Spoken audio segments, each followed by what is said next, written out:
I'm not going to allow for any of the gold to be captured before we start recording. So, Cage, I hit the recording right off the bat because Cage has had a fun Saturday, guys, Whew. and let us welcome you into October, which is maybe one of the best sports months of the year. You I'm got a lot slurping a of soda. awesome stuff.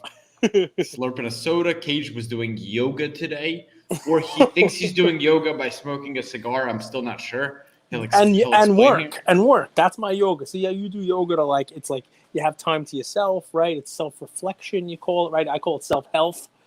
Well, I call yoga. I call yoga. Well, I mean, what do you do yoga for? Not because you actually enjoy posing like a downward dog or a salutation to the sun. If you told me you enjoyed it because down there in Mexico, the yoga pants are being worn by the senoritas and you are the only dude in the class, then I would get it. That's a reason to do yoga. I do yoga when I'm feeling a little gassy because the yoga gets out all the gas. I relax and it's just like the whole yoga session. So, but you do it because why? Because it's reflection. You're in your own brain. Exactly. So it's not the posing of it. People do their own type of yoga. People do different things to get in their own brain. For me, I spent the last 4 hours alone, basically emptying my garage and rearranging it and taking all the patio furniture in from the yard around the pool. And it's got to go in the garage in a certain way because I got a lot of patio furniture. It's like doing a puzzle. But I put the headphones on. I listen to music, depending upon the mood I'm in. I started off with a little Rage Against the Machine. Okay. Right? And I flowed into a little Eminem. So you could see like the anger level kind of decreasing a bit.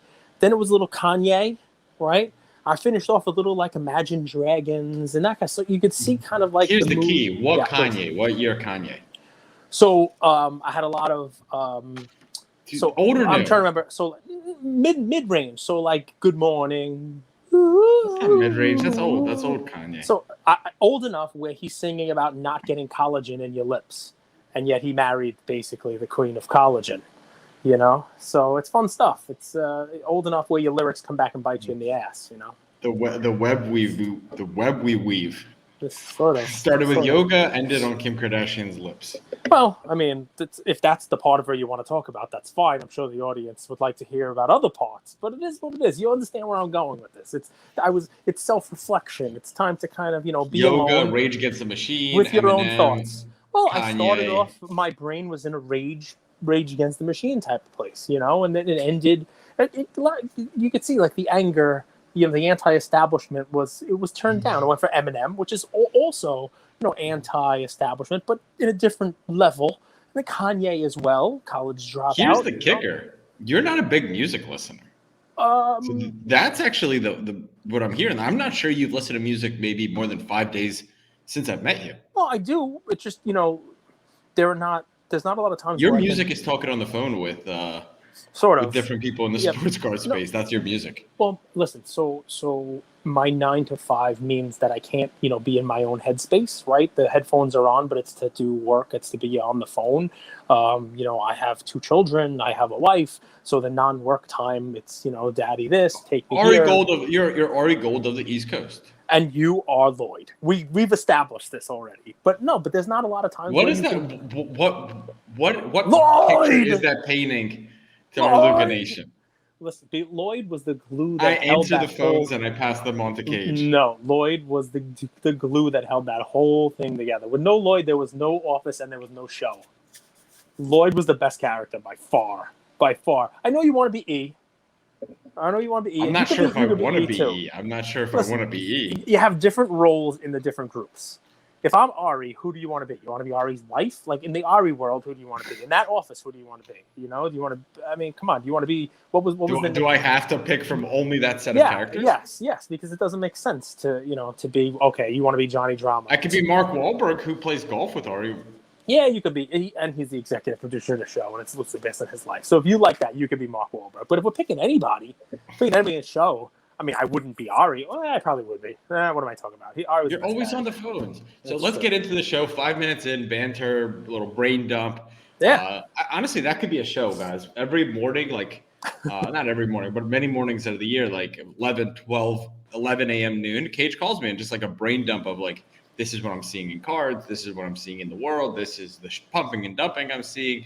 This is who's doing it right. I like this content. So pretty much. And about halfway through, we're always like, we should have made that our episode. So this is what we're going to talk about today, guys. This is going to be one of those episodes where it's 90% baseball. We're doing this because we're 3-4 games away from the playoffs. There's some opportunities. There's some guys that are oversold. And we're going to talk mostly baseball. But before that, there's an awesome post. And it's kind of interesting to see how this is working. So Slab Cards made this post. NBA silvers of Luka, Zion, Tatum, Ja, and Trey are moving. Luka's moved quite a bit, like 30%. Tatum, 10%.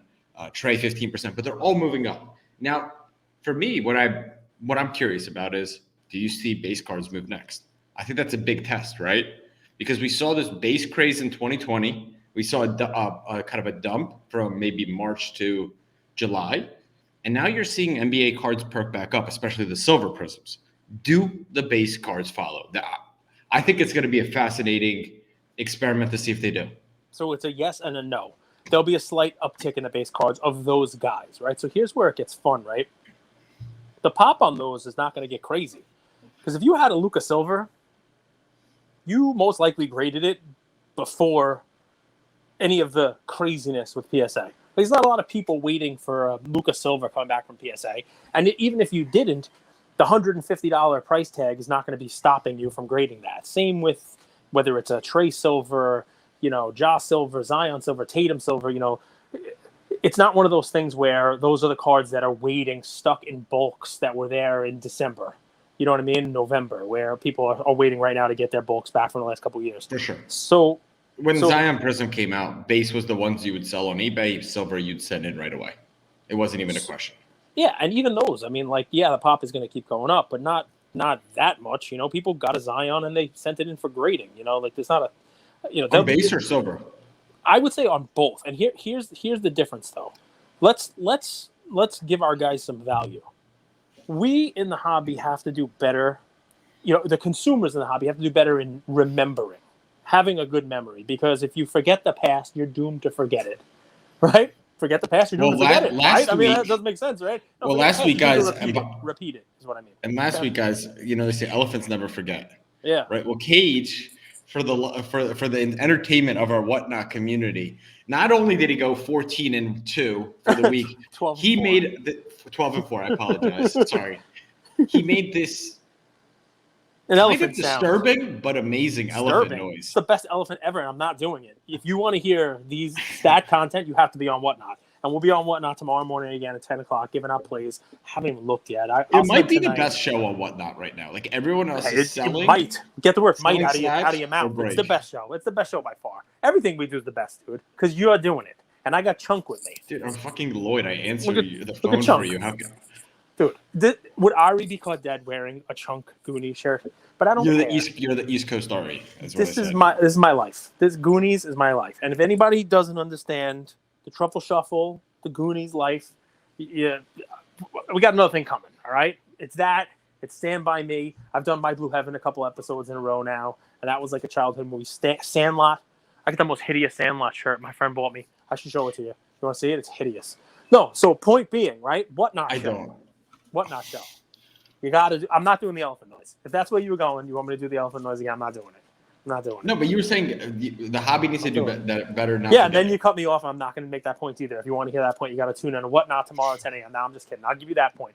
We have to do better at if you forget the past, history repeats itself. You're doomed to repeat it, right? So it's one of those things, right, where have we all forgotten what happened with the Trey Silvers last year? Has everybody really forgotten what happened in the month before? I think we have, right? I mean, you were buying, but this is the cycles of things, right? If you wanted to, you could buy as many Trey Silvers for $1,500 to $2,000 a couple of months before the season started. I know because I did, right? And then all of a sudden, before the season starts, the Hawks were like this, and Trey were like the teams that people, let's buy Trey. He's going to have a great year. The Hawks are going to have a great year. Trey's going to really light it up. And the next thing you know, they're 2,500. Then they're 3,100. Then you get someone for 3,700. All in the weeks leading up to the season. And then what happened? Trey went out there and had a season for the ages for him. right? He did everything you could ever ask him to do and more. Won the playoffs, became a heel in Madison Square Garden. He was doing commercials for some Crudes movie. I don't know what the heck it was, but he really became a name. He stepped his game up, and I mean, he still can't play defense, but you don't need that, obviously, Michael Porter Jr. So, but the point here is, even with that season, even with all the great stuff he did, his cards never got back to the value that they were before the season started. So you're seeing the run up now. Remember what happened. Remember, I'm not sure what it's happened. run up yet. It is running up. They're running up. Well, so that's the thing. I'm not sure it's run up yet. But October 18th, right? October 18th when the season starts. So they're starting to run, and they will run from now until the season starts. And that's just the way that it works. People will buy those cards now. This is where everyone is looking. So look, look at the bottom. Look at the bottom here. All right? So you get the bottom, and it's slowly creeping. You're going to see a little swoop now. You're going to see at the end here, you can see a little swoop, right? So what are they at right now? What's a Trey Silver at? 1625. Okay, so it'll probably go 2,000, 2,200 by season. Which, by the way, if it goes to forget about 2,200. If it goes to 2,000, we're doing quick math here. That's 20% right now in the next 2 weeks. That's huge. I can't pick a stock that's going to go 20% in the next 2 weeks. I'm sure there are some, but I can't pick it. But I'm telling you, the Trey is going to. You got to be better at picking stocks for our NFT fund, because 20% minimum, or we're going to fire you as the board of directors. Get out of here. Get out of here. Get out of here. Get out of here. All right, so guys, October. Yeah, be careful, guys. The point is, don't chase. At 1,600, you're okay. If you buy one now for 1,500, great. But remember, at the beginning of the season, that thing's going to be 2,000. If you see 2,200, as Andrew's saying, I would get the hell out of that thing. I would sell it. Because what's the upside there? You saw last year, no matter how good he played, the upside was gone. It was already built into the potential, not in the actual kinetic, not in the energy of actually, Go ahead. Sorry, man. You guys most of the time could rebuy in.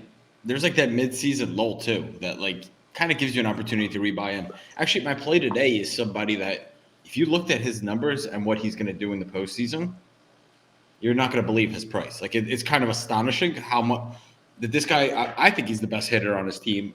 You'll tell me if it's true, but like when you see the value of his card in a PSA 10, you're honestly going to be shocked. So stay till the end. Before that, you ready? I want you to get into baseball. You asked a question, and I didn't get to answer it. I already forgot it. But the question was, will it happen to base? And I think the answer is yes. I think you're going to see in the next 2 weeks a run up on base because that Trey, what's the Trey base now? You want to pull up that Trey base? Our friends at Card Ladder, who we still use, guys. We still think it's a great product, even though you guys collect cards and still provide prices for them, which is an inherent conflict of interest in and of itself. But I love the Card Ladder pricing. I mean, I think it's great that it's out there. And it's got a good, look, $250. It's the $240. I don't understand the connection there. Of course, they're going to collect cards, and of course, they're going to provide pricing. You can't collect cards and put pricing on them. That's what I was talking about with Beckett the other day. That's why Beckett didn't let his people collect his cards. Thank God our stuff is unscripted, guys. Just so you know. Well, why don't we talk about that? About what? If you're the one providing a value on cards, should you also have those cards? Yeah, dude, I'm in the boat of like. Yeah, exactly. Exactly. Can I formulate? Now think before I speak. You're allowed to. It's the evolution of Andrew. It's not just like roll off the tongue, say some stupid shit, get cancel. Get canceled. There's inherent conflict of interest in just about everything when it comes to investing. There is a lot of conflict of interest. There's a lot of nuance and gray area. I think we see that because if there was a gray area and nuance, there wouldn't be bickering and fighting all the time on these social platforms. It comes from nuance. Both sides are probably right. I say the responsibility always falls on the investor. I really believe that. Like you should be able to weigh these variables before going into an investment. So there's a reason why there are safe harbor statements made, and there are a reason why he's going all legal. People are supposed to say things like, we are long in this, we are short in this. There's a reason why when we talk about our fractional report tomorrow, we say, I don't own any of these things. There's a reason why when someone is giving valuations or advice about something, at the end of an article, whether you valuations and advice are two different things. But if you're the one coming up with the value and you're the one who has input in the value, you're the one who's the ultimate arbiter of what the valuation is. If it's just going to be, hey, here's the average price, fine. But if there's another little sprinkling of magic that goes on top of it, like, hey, that one's an outlier, and you get to decide whether you throw those outliers out and it impacts the pricing, and that there's some personal input in that, then you have a responsibility of letting people know whether you own those cards, whether you're long on it, whether you're short on it, whether you have a position in that card. I think listen, Card Ladder's not mine, but if it was, I think every card that they own, there should be a little notation on the bottom of the card value that says the Card Ladder, the people who own Card Ladder actually own this card. What's so tough about that? Nothing, right? Has that been presented to them? I don't know. It just has. It just has right now. It just has right now in the 15th minute of this episode. Is that difficult? That way, you're right. People, it's on the investor. It's on the consumer. But how's the consumer supposed to know what's in their vault? That's why people who give advice on stocks have to say, I own it. So you're right, it's on the investor. But when the investor in the stock market has to make that decision, they know whether the person whose article they're reading owns that stock. And if they don't, if that person doesn't say it, guess what? They're violating some stuff, right? So if you really are, the investor should know it's on the investor, then the investor needs to have that information. I can't argue with that. I wasn't prepared for like opening statements. You want to know why you can't argue with it? Because I'm right. All right, we move on to the next stuff. I think base cards are actually, they are going to have a little bit of run up now in the next couple of weeks because people won't be able to pay $2,000 for a tray. And as that tray silver moves, people are going to look at it and say, wow, that base is 10%. I mean, that base is 1/8. That base is $250. I'm going to be all about that base again. I'm going to buy that tray base because it's $250. I think it's going to go to $300, not $700 where it was. I do. I think you're going to see a run up in those base cards. And that tray card, by the way, that's my play. As you see the card run up, it is 100% my play because you can still get those. Going back to the well with Trey. I looked today leading up to this. You can still get those cards in Facebook groups, in Instagram groups, $200. $200. You want to buy 10 of those for $200 instead of buying the base card now buying the silver for $2,000. And you know what that gives you? It's like you're buying a fractional of the silver because now you got 10 $200 cards into one $2,000 card. And if he comes out and lights the world on fire and you still think there's upward movement on it, maybe you sell half of them. Maybe you sell half of them at $250, right? So now you sold 5 at $250. You got $1,250, and you're into the last 5 at $750. Your bases on them is $150.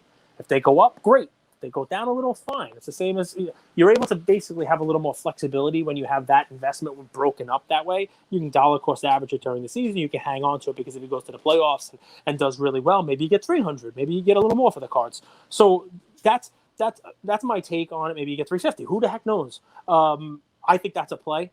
I really do. I think Trey is as much as you can be in the base card world with those kind of pops. I think it's still underrated. I don't know if Trey is going to be an all-time great. I don't think it's a card that I would be holding in my collection, hoping that he turns into LeBron. But for right now, $200. Come on now. That's an easy way to get in. It's an easy way to play the season. And people are going to be looking for it in the coming weeks. Grab them now, $200, $210, $220, something like that. And you got 10 of them. Now you can talk baseball. Or you can tell me what you think. You think it's stupid. Well, it's a 1-star play. Mine's a 3-star play. While Ari's, finding ways for Card Ladder to fix their business, I'm researching and finding plays that really will deliver value. Let me clarify. I love the Card Ladder model. I really do. I think it's great. I think it's a great model. I think it's look at the tool it is. I say to you, hey, what's Trey's regular one worth? And boom, you pull it up. It's on YouTube. It's right there. It's on our screen. It's on our YouTube channel. It's on our video, and you're able to put soda and cigars. Yeah, dude. Mixed. Yeah. So, but I mean, I don't know, card porn. You're listening. What do you think? You think folks like Card Ladder and what are some of the other ones? Slab stocks. I have an equal opportunity on this. There are other ones that do card porn. What do you guys think? You think maybe there's an inherent conflict in having cards that you're also giving a price to the community on? Just a topic to throw out there. There's so many comp providers at this point. Like you could use a few of them and kind of create your own aggregate. I check comps on a few different places. I don't trust one source. Where do you check? 130 point. 30 point, which is basically a waste now. eBay's going to have to fix their stuff, and eBay doesn't own their own cards, so eBay will probably be an impartial arbiter when they come out with their own valuations, right? There isn't an eBay vault with a collection of cards in it where they're going to slant towards LeBron, hypothetically, right? So that is a different model. That is a third-party model without any interest in the game. You know what? I'll go this way with it, guys. Please, What's go. cool about what we do is most I of piss Andrew off. No, not at all. Not at all. This is all learning, man. We're all trying to figure out how to grow and build a market. If any of us had like all the answers, they would have probably been millionaires and billionaires right now. So we're all trying to figure it out. And I think we're collectively doing it. But what's cool, and some of the best conversations we have are the ones that are offline with partners, business owners, startups, guys getting hired by startups to be consultants. It's these business conversations of what do you think you should do here and here and here. And I'll tell you, man, we've been doing this for over a year now. The things that Cage recommends for free that take hours of our day, maybe 2-3 hours sometimes these calls go, to advise CEOs, startup people, young entrepreneurs, consultants, people who have been in the hobby for 4 or 5 decades. It really does come from a good place, and it comes from a place of experience. And it works. That's the kicker. So I haven't thought about the card ladder thing. As you guys can tell by my surprise, I don't give a AF about it. Like, and don't just limit it to card ladder. There are other companies, Slab Stocks. I love those guys, but those I'm an equal opportunity questioner. Slab Stocks, I throw them in there too. And there's another one. I forget the name of it. There's another one there's like a third one that I don't know. But I'm sorry, whoever you are. Card Karma, Credit Karma, Card Karma. So the Carfax. You're getting the Carfax. You're getting the card fax. Nice. It's anyway, a good idea. Business. I've been Let's go. so excited. I've been holding my play in, and I just blurted out. I'm not even going to role play. I'm just going to blurt it out. Randy Arozarena, PSA 10, $20. Ooh, Randy Arozarena. Which PSA 10? Because the problem with Randy Bobandy is that there's like 5,000 of his cards. What are you going with? The Ben Baller Chrome? You going with just the Topps update? You going with the Topps? What 2020 Topps. Look at this. Which jersey? Cardinals or Tampa? This one. $20. Cardinals. PSA 10. Like it. Dude, yes, there's a million of his cards. We could talk about that. If you think there's a better way to play it, fine. No, here's a PSA. That's a good card. Here's a PSA 10 for $20 of the best player on the team that might make the World Series. I mean, call me crazy, but I think there's some value looking at this guy. Maybe there's a better card, but you tell me. I like that card. I like that card. I think that is. If you tell me hey, give me the Randy Arozarena entry point. What is the PSA 10? What is the card to grab for an entry level investment on him? That's it. So I think you got the right one. All right, let's talk a little baseball. Give me some predictions. Guys, if you want to go, there's Chrome ones, there's update ones, the whole deal. But I like that for $20. He goes out there and does anything like what he did last year. A card will double. Great play. That's where I'm at with it. I think the price point and the player is why it's a play. Like if it was $80-$90, Cardinals jersey, all that stuff, yeah. But dude, don't forget last year what he had: 8 home runs in October, 10 home runs in October. Yeah, 40 home runs in the playoffs, 100%, man. Guys, 40 home runs in the playoffs. Hitting home runs. How many home runs does Ohtani have? That's what I want to talk about. Where did you just go? What were you just thinking about? Tell me right now. Oh, I want candy pumpkins. That was in my brain. I want candy pumpkins. It's Halloween time. I want some candy pumpkins. Dude, it was pretty. It wasn't cold, but it was chilly here in Tulum. Like it felt like fall today. It was raining. I ordered Indian food, and it's incredible. That's one of the things I do every single year, no matter where I'm at. When I was in London, it was better, but I order Indian food. Like it's like my fall staple. I know that's weird. Maybe USA people get pumpkins. I'm an Indian food guy. I went out for Indian food once. You ever go out for Indian food? You know what I gotta say about that? Bring a sandwich. Bring a sandwich. I don't know. You eat it, and you need a sandwich afterwards. Something going on, and then the whole time I'm eating at the Indian restaurant, I hear and I thought it was music. I thought it was like Indian music in the background, and I went to the men's room. I realized it wasn't. It was this guy. He was going. Indian food was on fire on its way out, and he was just kind of yelling and screaming. I thought it was music in the background, but it was. Let's give some credit. That is a comedy routine by the great John Panette, everyone. That was not a Cage original there. I just did an entire bit from John Panette. So there you go. Oh, man. I love our weekend episodes. This is kind of a preview of what our like Sunday morning live stream is, but it's a little bit more dedicated to football. But guys, dude, we're gonna break 100 live stream this week, so you guys better join in. We better see you tomorrow, 10 a.m. I'm Will prepared. Cage picked the Raiders. I have gone against the Raiders in 2 weeks and was wrong. I went with the Raiders and was wrong.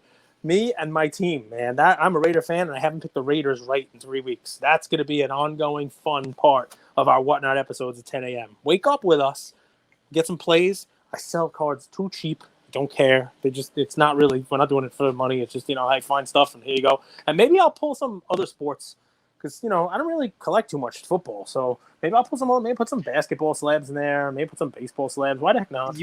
You guys that have joined us 2 weeks in a row, and it's more than just plays. So like, I got to give a shout out to Will MBT. He prepares like this daily fantasy breakdown of like, hey, take a look at these guys. He might be underpriced. I mean, it's really become a community thing. But let us know, baseball and specifically basketball. Like I have Tatum slabs here, Tyler Hero.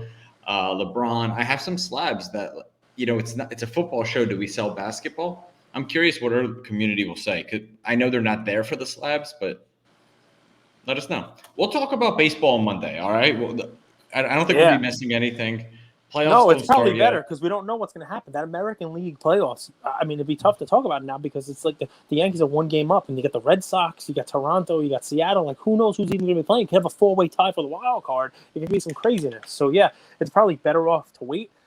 I said Seattle. I said Toronto. I said Boston. I mean, come on. We have some good stuff. I know, Tony. Somebody got to clip a video on that because that is a call among all calls. Otani not hitting. It's already been clipped. Well, clip it. Cage doesn't Put it even out look there. at her Instagram page. Let's He go. doesn't even look at it. Put it out there anyway, and somebody should send it to me so I could watch it over and over again, and just like this.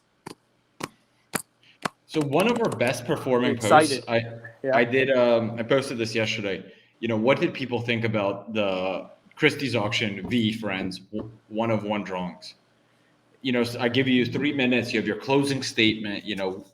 What do you got to say? What do you make of these? I don't know. You give me 3 minutes, I'll need like 3 seconds. I have not formulated an opinion on it yet, other than to say it's great to have eyeballs out there on cool stuff. You know what I mean? Like, You want me to go? I'll go because this guy, I'll throw him a lifeline. I wouldn't spend that kind of money on it myself. Can I say that? Yeah. I wouldn't spend that kind of money on it myself. So here's where I went with it. So, and this is adult life, I think, like dichotomy, like 2 things can be true. So part of me respects the businessman of Gary Vee, who can kind of create a market for something that wasn't there before and sell it. Let's call it what it is. Okay. So I could respect that from a businessman's perspective. Then I see him in pictures, with musicians, with artists, with people like that. And I think you have all these resources and connections. I think Damien Hirst is like your best buddy, and I mean Beeple as well. Can't you use those resources to and still talk about empathetic elephants and accountable anteaters, all these really good messages? Like, I mean, if you guys go back, and a lot of our community are these people from 2016, 17, watch Gary. He has a lot of good lessons for 20 to 28-year-old males. I really believe that. I think that's why he has such a strong following.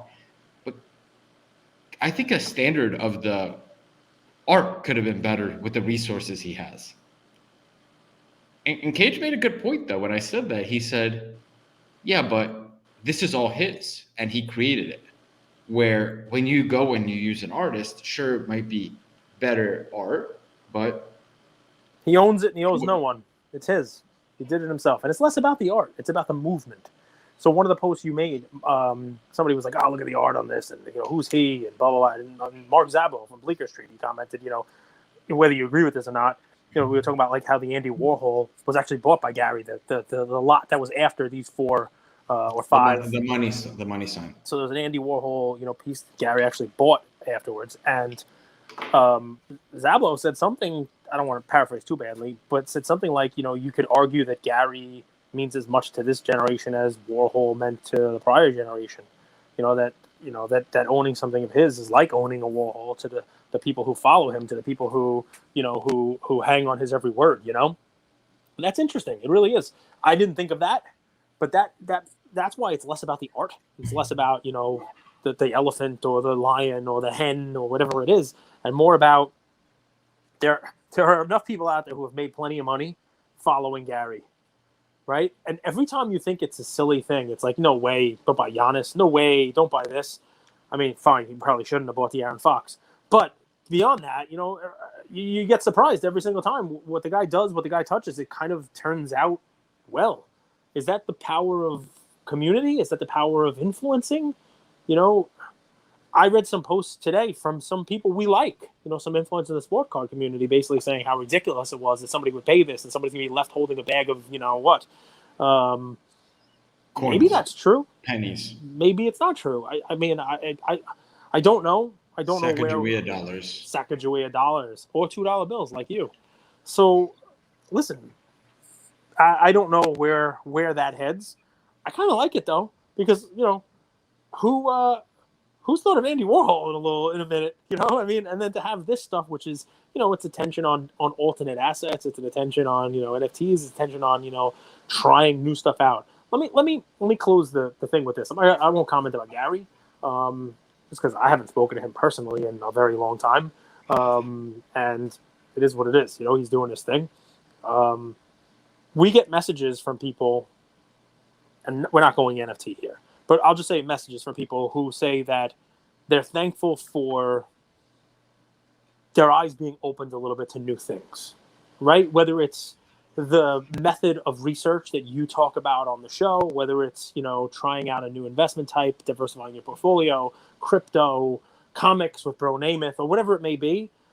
I like that. I like people who say, you know what, this was an entry for me, and now I've done X, Y, and Z. I've now done this, and this.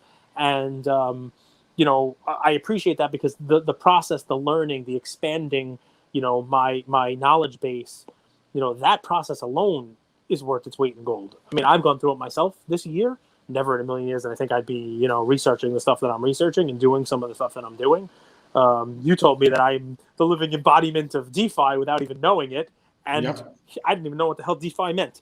But so well, think about it, guys. Like, you have your money in your PWCC vault. You have money in your MetaMask wallet, right? You have your money in your StarStock account. Yep, your money in OnlyAll. You have money in Golden. Yeah. Like, that's DeFi.